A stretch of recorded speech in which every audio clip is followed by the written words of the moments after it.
Hanggang mag-open lang ako, ha?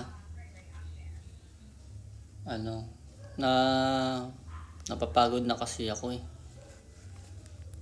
Ako na lang palagi. Ang kunti man lang ba maglinis-linis? Kasi galing na ako trabaho eh. Minsan bago pa nga ako pumasok, ako pa maglalaba.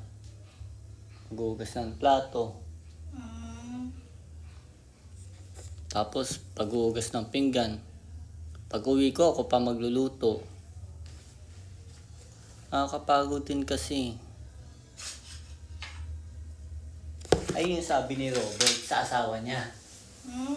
Ganyan sabi niya. Ayun, pinalayas ang tanga. Paano kasi puro reklamo, dahil di na siya nagagano sa asawa niya, siyempre alagaan niya yun.